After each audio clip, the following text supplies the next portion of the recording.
Fuel drawn from the tank flows to the OEM-supplied pre-filter. This filter is a minimum 10-micron filter with a water and fuel sensor.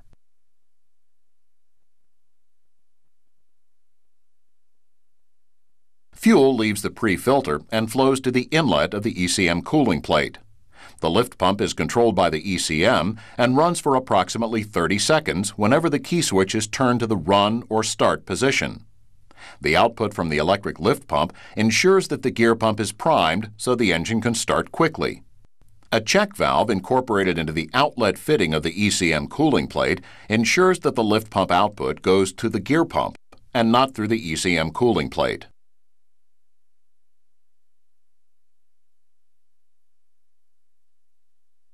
When the gear pump speed reaches sufficient levels, it pulls fuel directly through the ECM cooling plate and the open check valve that is installed in parallel with the electric lift pump.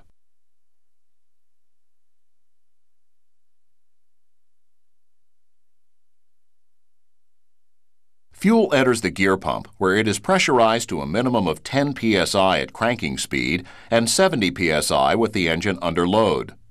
Before the fuel leaves the gear pump, it passes a pressure regulator valve.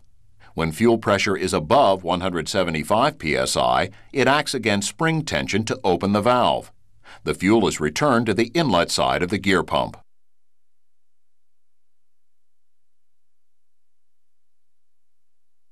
The output from the gear pump flows to the pressure side fuel filter. This filter has a 2-micron rating.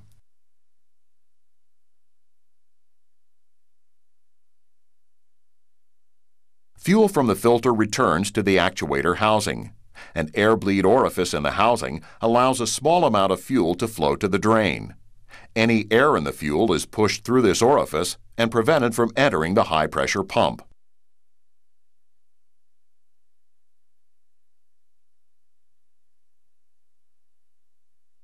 The fuel pump actuator receives a pulse-width modulated signal from the ECM. This fuel pump actuator controls the amount of fuel metered into the high-pressure pumping chambers. Controlling the fuel flow into the high-pressure pump prevents pressurizing more fuel than is needed. This actuator is a normally open valve. Current is increased to reduce flow to the pump, thus lowering fuel rail pressure.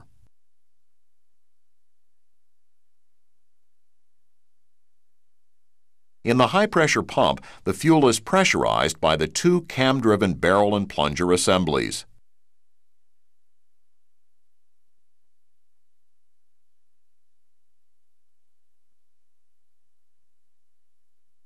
These assemblies create the high pressures needed for injection.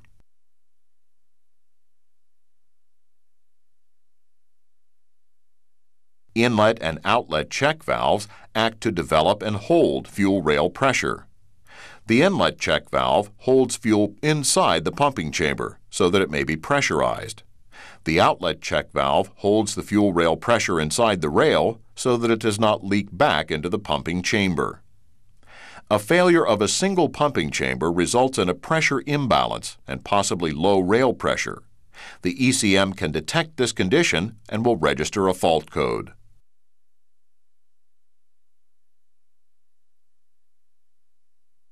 Fuel that leaks past the barrel and plunger is collected in a drilling in the pump head and routed to the air bleed circuit for return to the fuel tank.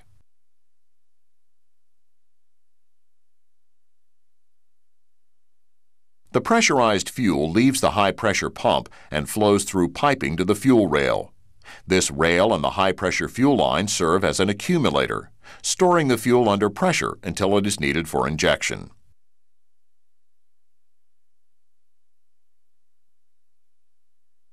Because the actuator is a normally open valve,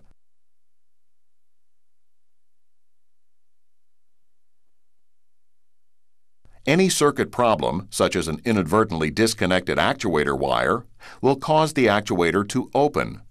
This results in maximum flow to the high-pressure pump, leading to opening of the fuel rail pressure relief valve. This valve protects the rail, lines, and injectors from any malfunction causing overpressurization.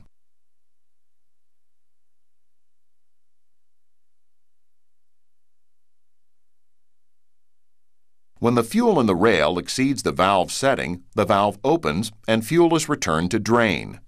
The fuel rail pressure relief valve is a two-stage valve. When closed, only a small area is exposed to the fuel in the rail. This makes the valve a fast-acting valve that opens at approximately 1800 bar. Once opened, the outer plunger moves to its stop and a larger area is exposed to the high-pressure fuel. This causes the inner plunger to open and rail pressure drops to 1000 bar. After the fuel rail pressure relief valve opens, the rail pressure must approach zero to reseat, close the valve.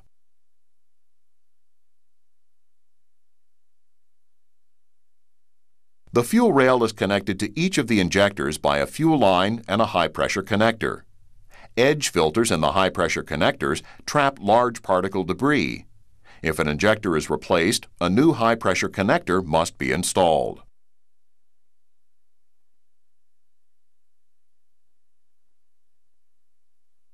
At the injector, fuel flows through the supply inlet passage, pressurizing the injector nozzle and the control chamber above the injector plunger.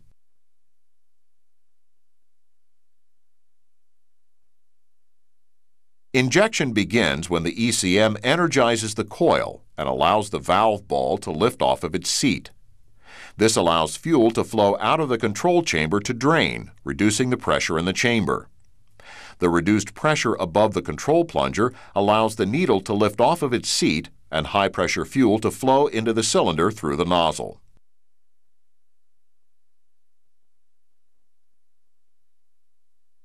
Since the drain passage is slightly larger than the supply passage, the fuel pressure above the control plunger does not build as long as the valve ball is off its seat.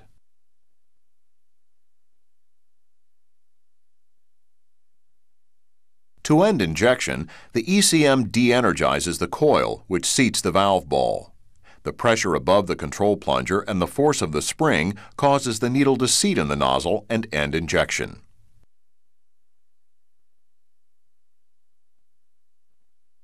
Fuel flowing out the fuel return from the injector flows back to the fuel drain block.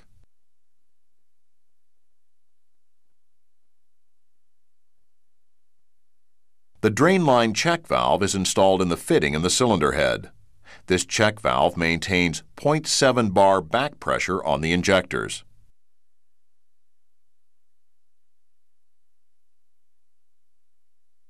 The drain lines route drain fuel from the injectors, fuel rail, and fuel pump to the fuel drain block. From the drain block, a drain line allows the drain fuel to return to the fuel tank.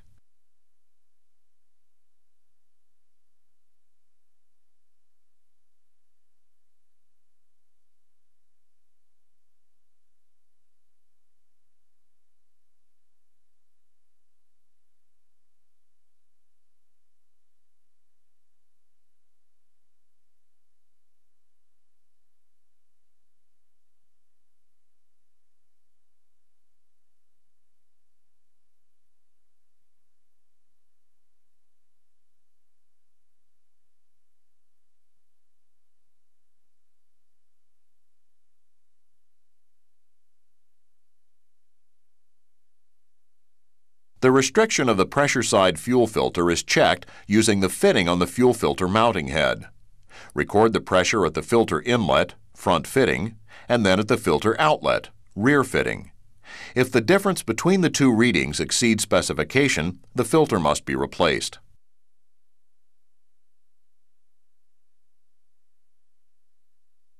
The output of the lift pump can be checked using a pressure gauge at the inlet to the gear pump. A test port is located on the back of the gear pump for this purpose.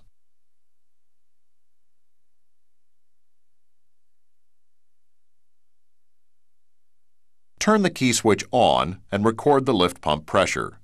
If the lift pump pressure is low while the lift pump runs, make sure the system is primed and the check valve at the ECM cooling plate is not blocked open before replacing the lift pump.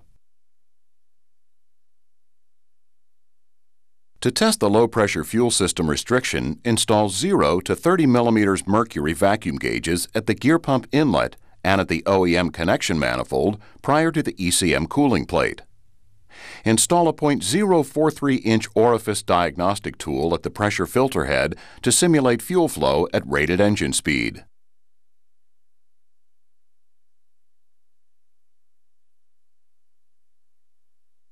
Run the engine at high idle and record the gauge readings.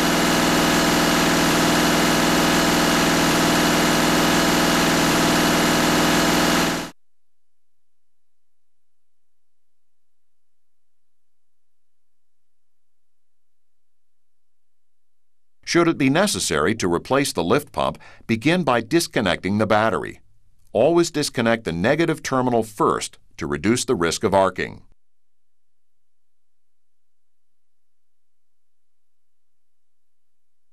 Disconnect the wiring to the lift pump.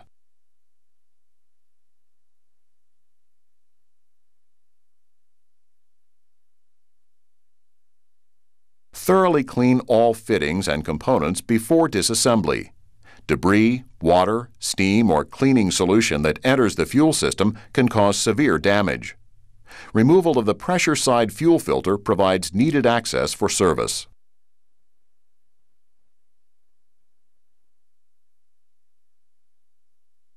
Remove the low-pressure fuel line clasp.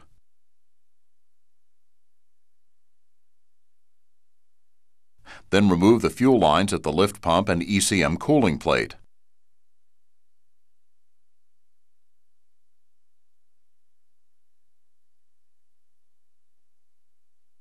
Remove all ECM electrical connectors and wire harness clips.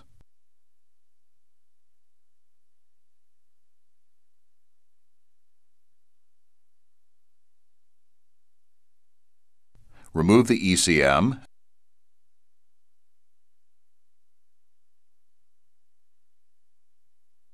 and then remove the cooling plate.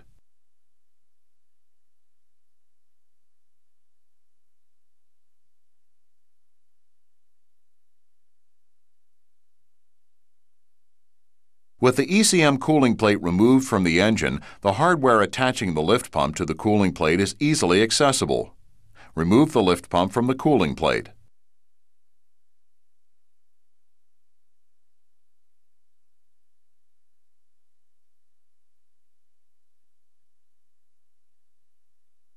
Install the new lift pump to the cooling plate. Torque the fasteners to the specification given in the service literature.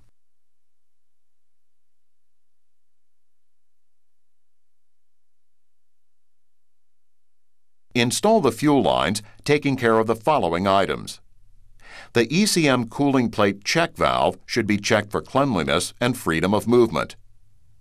The check valve assembly is then installed in the lower outlet port.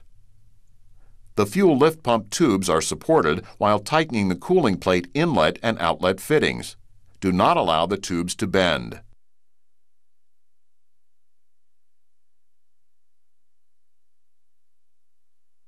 Install the ECM cooling plate and lift pump assembly and the ECM on the engine.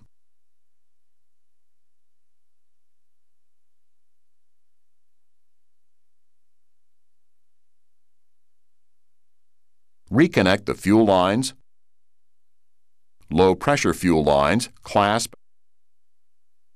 and wiring. Reinstall the pressure side fuel filter if removed for access. Reconnect the battery.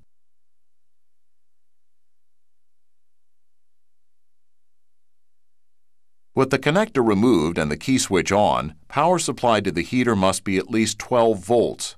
If the voltage does not meet specification, refer to the OEM repair manual.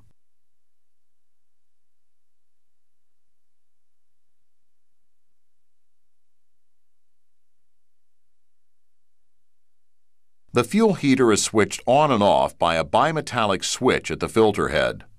Test the switch with an ohm meter. It should register as open, high resistance, above 18 degrees centigrade, and register as closed, near zero resistance, below 1 degree centigrade.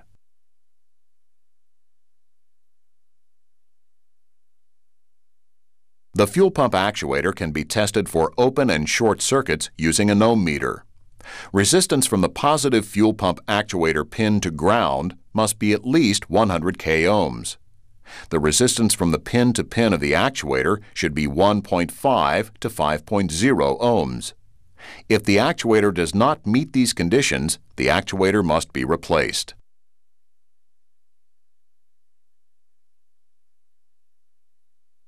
Remove the cap screws that hold the fuel pump actuator to the actuator housing.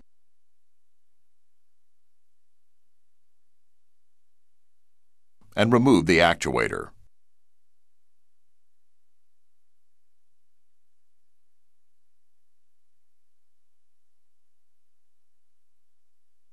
Inspect the actuator pins for wear or corrosion. Closely inspect the pigtail harness for wire insulation damage. Inspect the plunger through the 3 fuel passage windows. A shiny, scratch-free surface indicates the actuator is acceptable for reuse. Any signs of scuffing, especially when accompanied by intermittent fault codes 449, 2215, or 2216, indicate the need to replace the valve.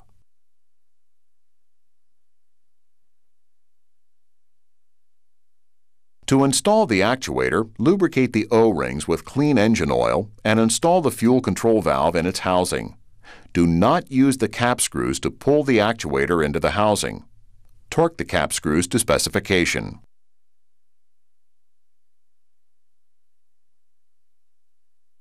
Connect the engine wiring harness to the fuel pump actuator. Start the engine and check for leaks.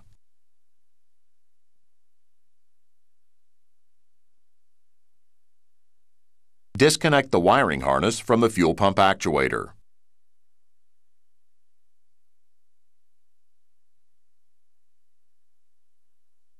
Disconnect the fuel supply line at the actuator housing. Disconnect the high-pressure fuel line from the actuator housing. Disconnect the fuel drain from the actuator housing.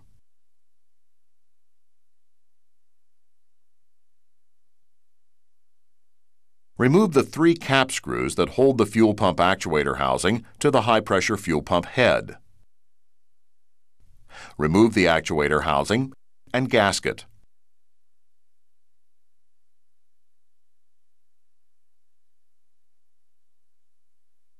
Clean the mounting surfaces of the pump head and actuator housing with contact cleaner.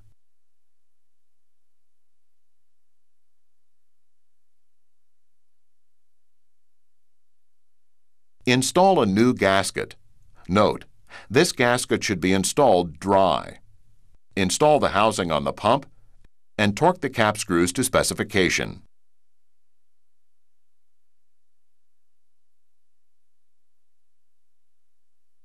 Reconnect the high-pressure fuel line, the low-pressure fuel supply line, and the fuel drain line.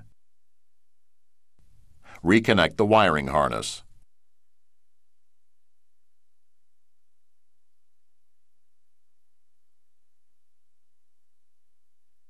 Remove the fuel pump actuator housing following the procedure given elsewhere in this training.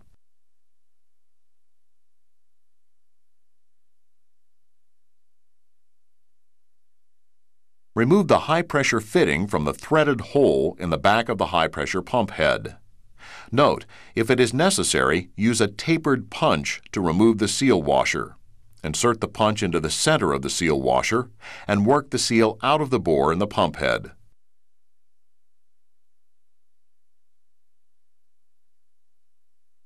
Inspect the thread and cavity in the pump head for nicks or burrs. Clean the outlet fitting bore with contact cleaner.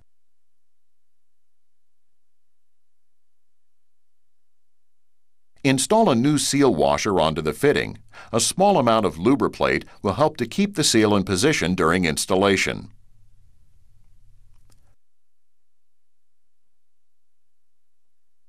Torque the fitting in the high-pressure pump head to the torque specified in the service literature.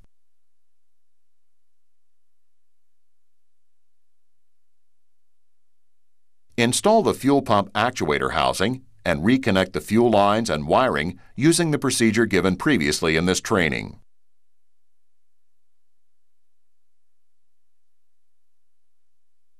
Operate the engine and check for leaks. When checking the pump high-pressure fitting, snap the throttle several times to increase the fuel rail pressure.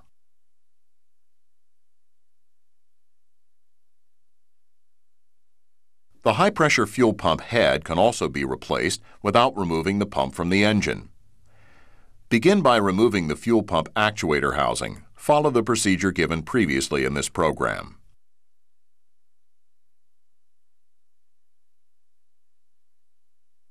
Remove the fuel pump drive gear cover and bar the engine over slowly to top dead center. This is where the line on the pump gear aligns with the line on the gear cover.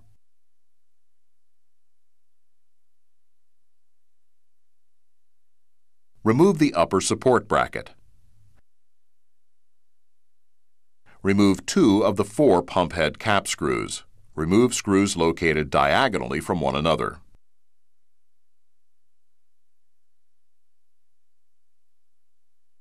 Remove the last 2 cap screws by loosening each cap screw 1 turn at a time. Alternating between the 2 cap screws prevents the housing from binding under pressure from the plunger springs. Support the pump head to prevent it from falling as the cap screws are removed.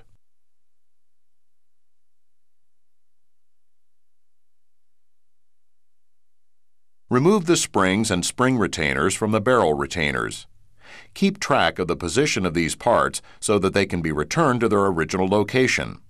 If a new pump head is being installed, it will be supplied with new springs and tappet retainers.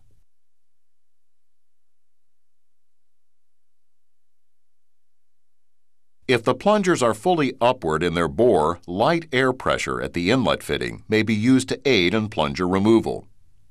Remove the plungers one at a time and inspect for damage. Scoring or scratches that can be felt are reason to replace the pump head.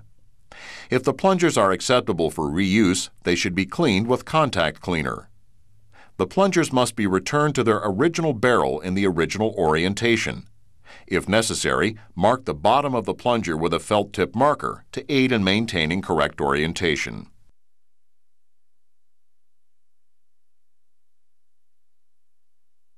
Return the plungers to their original locations. Install the springs and spring retainers on the barrel retainers from which they were removed.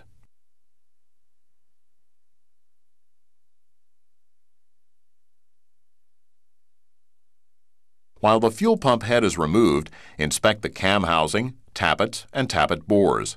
Use an O-ring pick to remove the tappets from their bores. Inspect the camshaft for wear.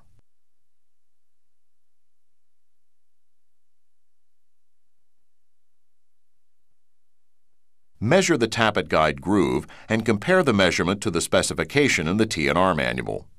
Visually inspect the tappet guide pins and replace the fuel pump if the pins exhibit more than 25% wear.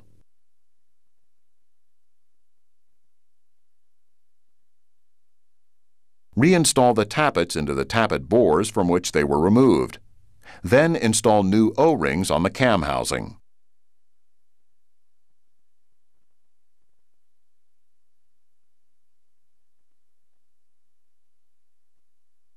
Draw the pump head down by alternately tightening 2 of the pump head bolts that are diagonal from each other until the head just touches the cam housing.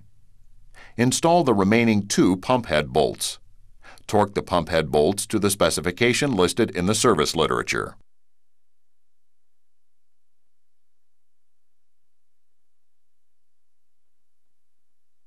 Connect the upper support bracket to the high-pressure pump head in the following order. Connect the bracket to the pump head, installing the bolts finger tight.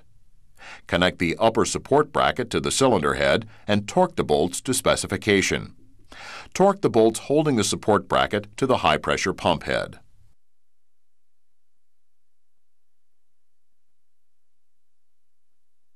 Reinstall the fuel pump actuator housing, fuel lines, and wiring using the procedures given previously in this training. Reinstall the fuel pump drive gear cover.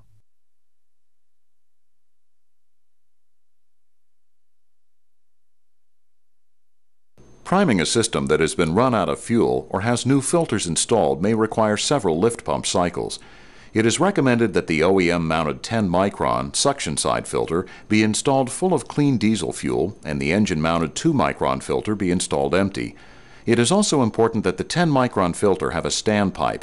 If the 10-micron filter has a standpipe, the fuel lift pump should be able to fill a dry pressure side system within 3 or 4 lift pump cycles. If the warning lamp lights as a result of water present in the suction side filter, the pressure side filter should be replaced. This is due to the fact that the pressure side filter has some water stripping capabilities, but no provisions for draining.